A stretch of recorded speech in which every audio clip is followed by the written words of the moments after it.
uma história bem legal. São Francisco foi em peregrinação à Terra Santa. São Francisco tinha uma grande devoção à humanidade de Jesus, né? Certo. Então, ele vai em peregrinação à Terra Santa. E aí, num determinado... Antes, né, de ir para a Terra Santa, tem a história, não sei se vocês já ouviram falar, que ele tenta evangelizar um sultão, né? E esse sultão era um grande sultão, não era? São Francisco tenta ir pra Terra Santa várias vezes, né? Não é que ele foi a primeira e deu certo. Ele tenta, ele desce, aí sobe, aí Pedro, volta. pra te dizer a verdade, eu não sei. Isso aí Estudioso aí de São Francisco. E é baluarte, né, da comunidade. Sim. É que São Francisco, ele tinha isso no coração, aí a galera falava, Francisco, não dá certo, tal. Aí viveu esse conflito. Aí ele tenta uma vez, aí ele fica muito doente e volta. Aí, eu salvo engano, são 3 vezes que ele tenta. Na terceira que ele desce e consegue, de fato, falar com o sultão lá, que é a famosa história, que é maravilhosa. Isso. Eu vou deixar tu contar.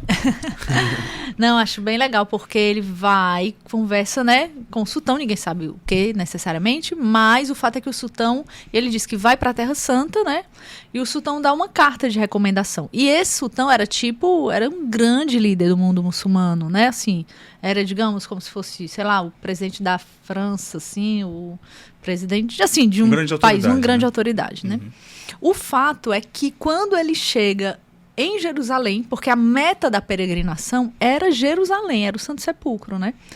Então, quando ele chega lá, o Santo Sepulcro era dominado, estava naquela fase das cruzadas, né? Então, o Santo Sepulcro até hoje, quem tem a chave dele são os muçulmanos, né?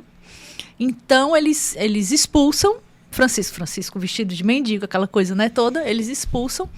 E São Francisco, para justificar e para conseguir entrar, mostra a carta de recomendação do sultão.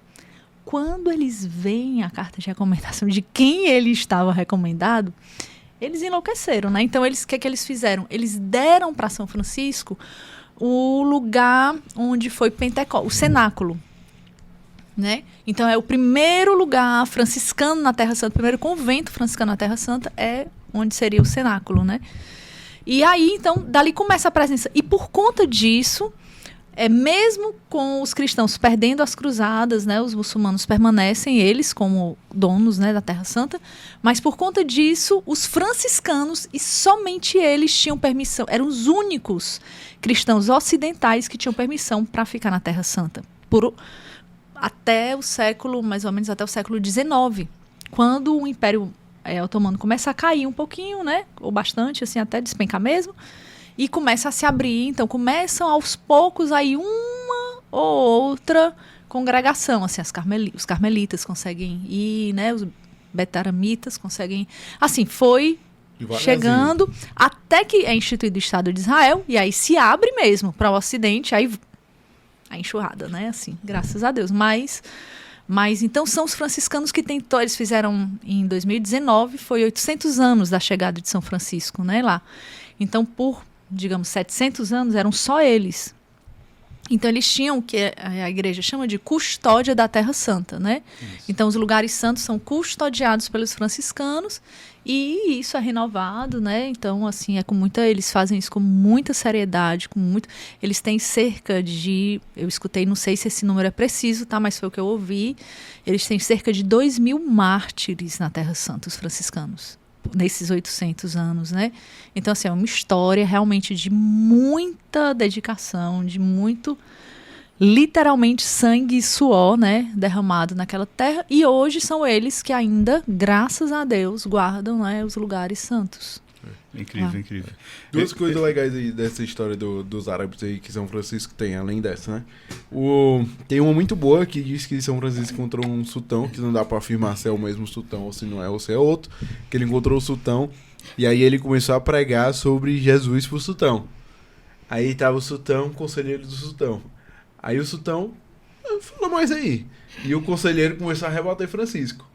Aí começou os dois a ter uma discussão ali, o conselheiro do sultão e Francisco. Aí Francisco olhou pro sultão e falou assim: vamos resolver um negócio. Faça o seguinte: faça uma fornalha de fogo e me coloque eu e ele dentro. Quem sair vivo tá falando a verdade. Aí o sultão... Só quer ser o profeta Elias. O sultão olhou pra Francisco e falou assim: não vou fazer isso, mas gostei da sua atitude. E ele ganha o respeito do sultão. E aí o sultão conhecem então Francisco, que aí como era muito tradicional os capuchinhos lá, as roupas que eles vestiam e tal. Tempos depois, os muçulmanos vão tentar invadir a Europa.